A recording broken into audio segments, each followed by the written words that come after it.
Hey everybody, and welcome back to Isobe Food. We've had a quarantine craving for shrimp dumplings here in Brooklyn, and since all of our favorite dim sum spots are closed, we decided to make our own. Today we're going to be taking a look at shrimp and chicken dumplings, with a homemade dumpling wrapper making for a perfect afternoon project.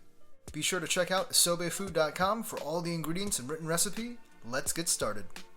Sift the all-purpose flour and cornstarch into a large mixing bowl.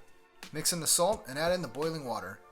Mix to thoroughly combine to a crumbly consistency, and then add in room temperature water. Continue to mix until almost incorporated. Using your hand, knead the dough until fully incorporated. Shape into an oval, cover, and let rest for 20 minutes.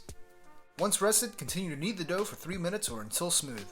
Shape into an oval, cover, and let rest for 1 hour. Add the shrimp to a large bowl. Mix in the white pepper and 1 tablespoon of the soy sauce and set aside to marinate. Cut the chicken thigh into chunks and continue to chop with a cleaver into a fine paste. Add the chicken to a large mixing bowl along with kosher salt, Chinese 5-spice powder, eggs, sesame oil, green onions, ginger paste, and garlic. Mix until you've reached a sticky consistency. Finally, add in the shrimp, mixing to fully incorporate. Form the dough into a ball and make a hole in the center using your hands. Squeeze and turn the dough into a loop with even thickness throughout. Cut the loop, and then cut the rope into 4 equal parts. Lightly flour the work surface and roll out each rope into a 1 1/4 inch thickness. Cut each rope into 16 equal pieces.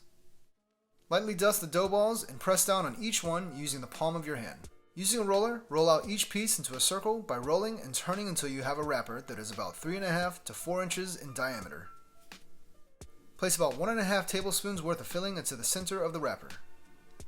Starting at one end, fold the dumpling into a crescent.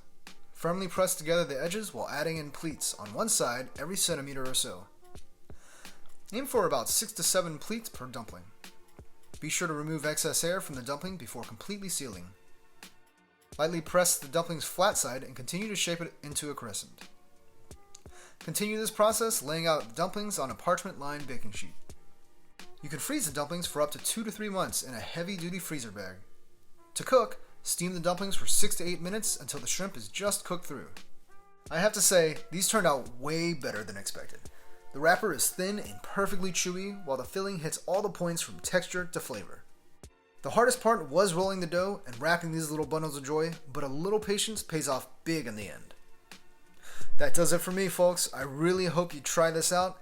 Hit that like, share, and subscribe button, and be sure to come back next time to Isobe Food, where you get what you need to succeed in the kitchen. I'm your host, Jamie, and I'll catch you next time.